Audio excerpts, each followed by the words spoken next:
السلام علیکم۔ میرے بیٹے کی شادی ہوتی تو شادی کی صبح ہی اس کی بیوی طلاق لے لیتی۔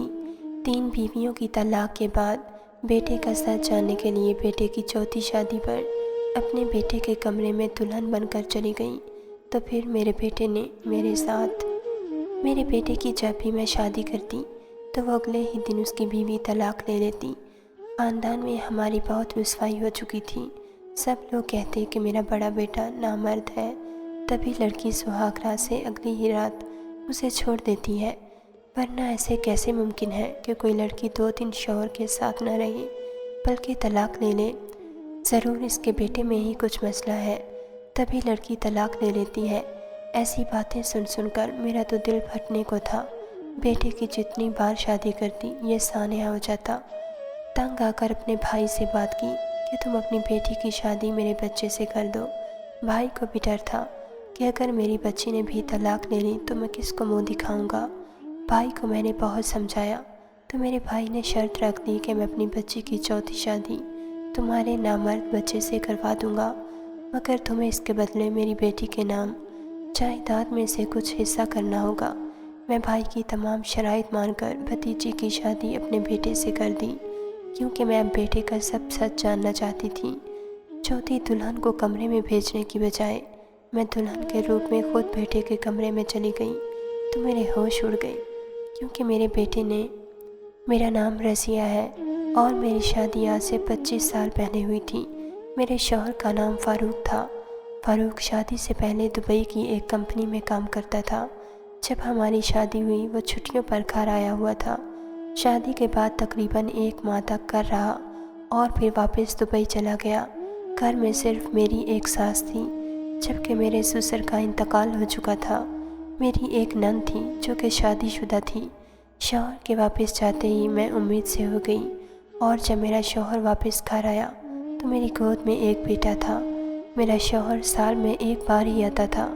گھر میں میری ساس تھی، اس لیے میں اکیلی نہیں تھی، مگر اس کے باوجود میں چاہتی تھی کہ میرا شوہر وہ کام چھوڑ کر واپس آ جائے اور یہیں پر کوئی جاب کر لے، مگر یہ سن کر میرا شوہر کہتا کہ میری جاب بہت اچھی ہے اور کمپنی والے مجھے بہت اچھی تنخواہ دے رہے ہیں، اس لیے میں یہاں نہیں آ سکتا۔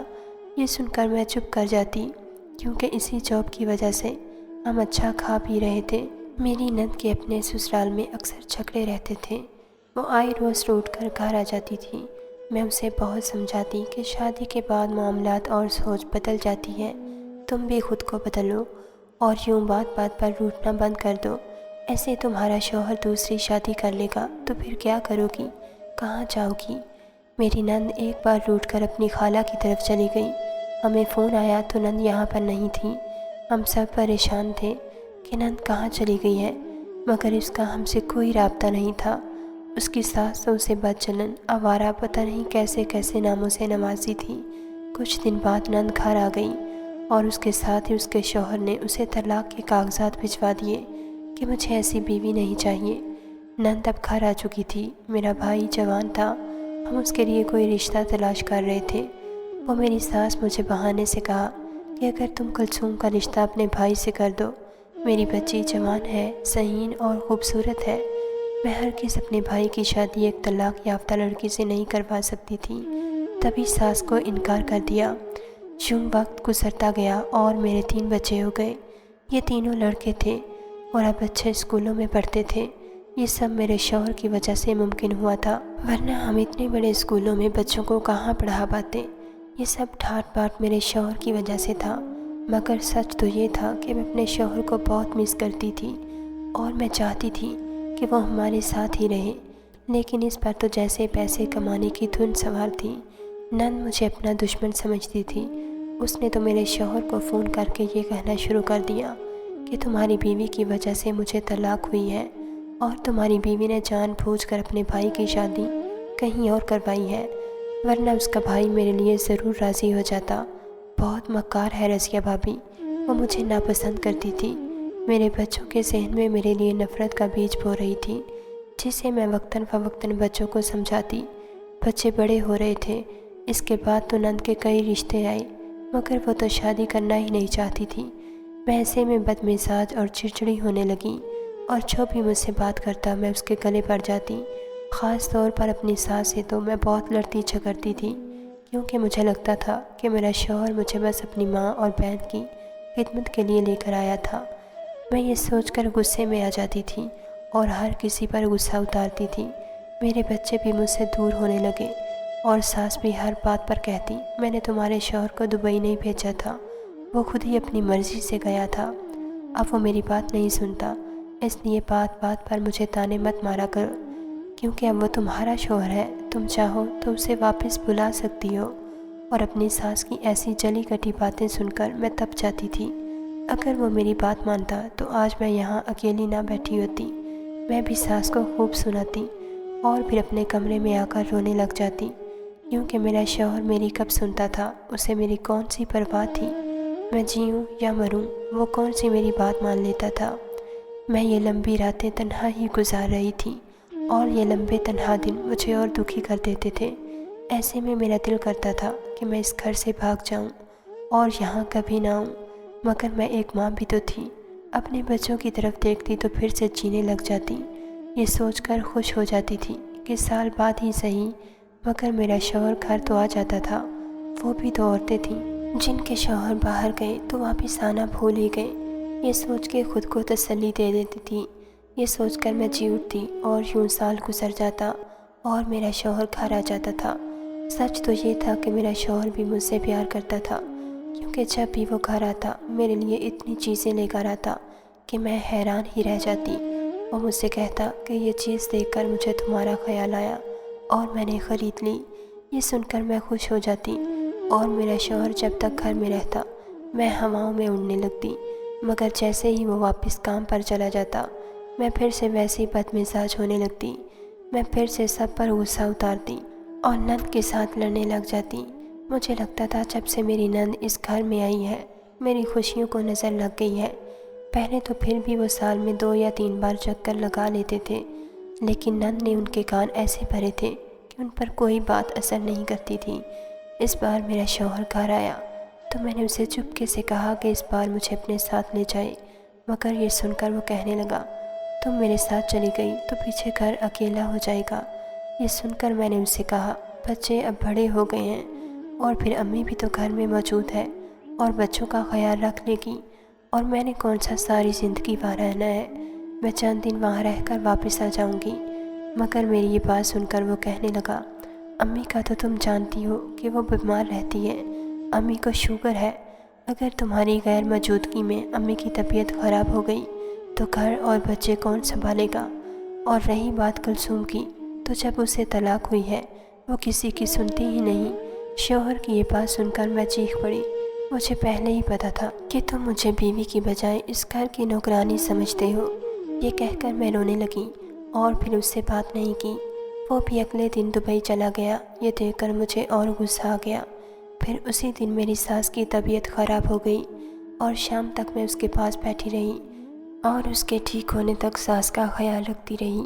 مگر ایک دن میں نے کھانا دیر سے پکایا تو میری ساس نے مجھے بہت باتیں سنائیں اور کہا کہ یہ گھر میرے بیٹے کے پیسوں سے چلتا ہے، مگر تم ایسے نخرے کرتی ہو جیسے تم مجھے کھلا رہی ہو۔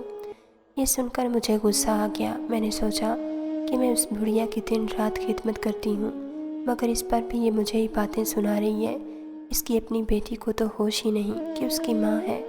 میں کمرے میں آئی تو اپنا ایک بیگ تیار کر لیا اور فیصلہ کیا کہ اب یہاں نہیں رہنا، اور جب رات ہوئی اور سب سو گئے تو میں نے چپکے سے اپنا گھر چھوڑ دیا۔ میں اپنا گھر چھوڑا اپنے بھائی کے گھر آ گئی۔ میں نے اسے بتایا کہ میں وہاں پر اکیلی رہ کر تھک گئی تھی، اس لیے میں تمہارے گھر آ گئی۔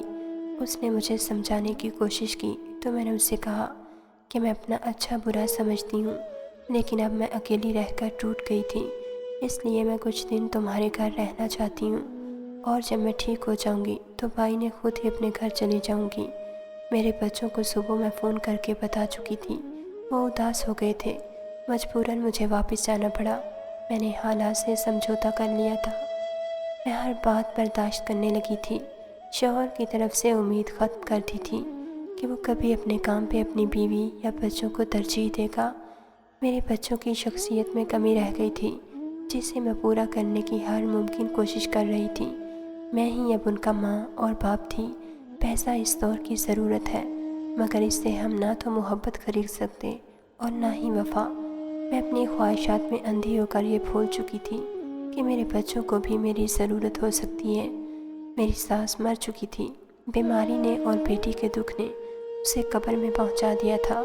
میں اپنی محرومیوں کا ذمہ دار ساس کو سمجھنا چھوڑ چکی تھی۔ اسے ماں سمجھ کر خیال رکھتی تھی کہ گھر میں میری بھی ایک عدد ماں موجود ہے۔ نند ہمارے گھر ہی رہتی تھی۔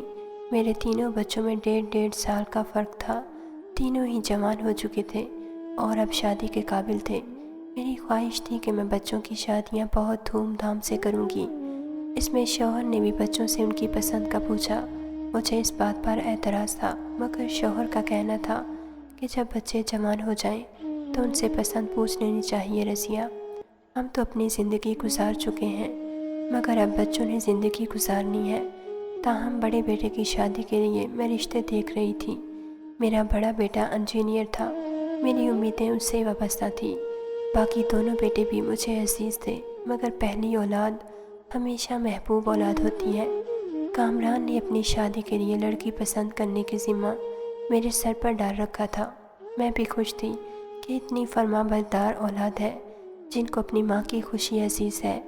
بیٹے کی شادی میں نے ایک وجیح پڑھی لکھی لڑکی سے کر دی، مگر شادی کی پہلی ہی رات تھی کہ بیٹے کے کمرے میں جاتے ہی اس لڑکی نے چیخنا شروع کر دیا۔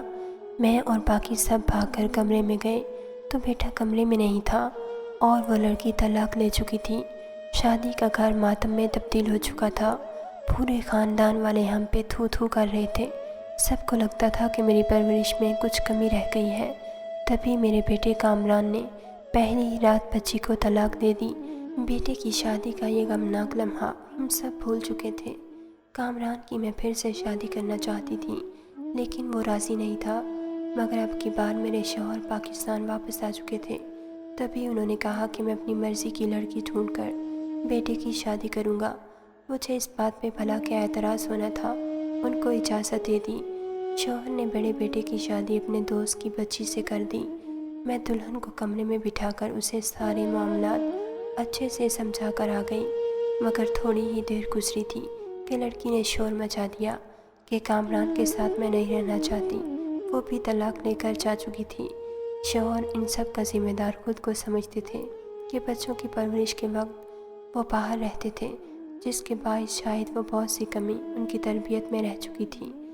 جس کو بھی دوسری طلاق کا علم ہوتا وہی کانوں کو ہاتھ لگانے لگتا۔ ہم سب خود پریشان تھے۔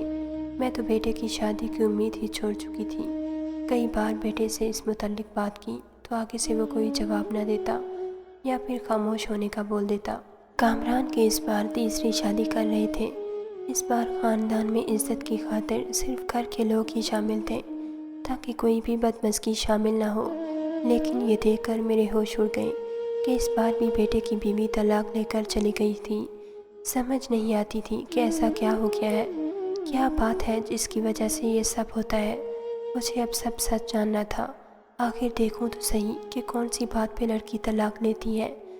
خاندان والے تو بیٹے کو نامرد کہتے تھے کہ لڑکے میں کمی ہے، تبھی لڑکی سہاگ رات والی رات ہی طلاق لے کر چلی جاتی ہے۔ کئی بار میں نے بیٹے سے بات کرنے کی کوشش کی، مگر مجھے کوئی جواب نہ دیتا، الٹا رونا شروع کر دیتا تھا۔ ایک دن بیٹے کی چوتھی شادی کرنے کا سوچا کہ پتہ تو چلے غلطی کس کی ہوتی ہے، کیا بات ہے جس وجہ سے طلاق تک نوبت آ جاتی ہے۔ چوتھی شادی کے لیے میں نے اپنے بیٹے کے لیے بھائی سے بات کی کہ اپنی بچی کا ہاتھ مجھے دے دو، مگر میرے بھائی نے صاف منع کر دیا کہ اگر تمہارے بیٹے کی میری بچی کو بھی چھوڑ دیا یا بچی نے خود طلاق لے لی تو خاندان والے مجھ پر تھو تھو کریں گے۔ میں نے بھائی کو راضی کرنے کی بہت کوشش کی۔ تبھی بھائی نے کہا کہ میری ایک شرط ہے، اگر تم وہ شرط مان لیتی ہو تو مجھے کوئی اعتراض نہیں۔ بھائی کی میں ساری شرائط ماننے کو تیار تھی۔ انہوں نے مجھے کہا کہ میں بیٹی کے نام کچھ جائیداد کروں کہ اگر تمہارا بیٹا یا میری بیٹی طلاق لیتے بھی ہیں تو اس کے نام کچھ ہوگا۔ تبھی مجھے کوئی اعتراض نہیں۔ تب ہی میرے ذہن میں خیال آیا اور میں نے ساری جائیداد بھتیجی کے نام کر دی، لیکن اس میں ایک شرط شامل کر دی کہ اگر میرا بچہ طلاق دیتا تو ساری جائیداد اس کی بیوی کے نام ہو جانی تھی،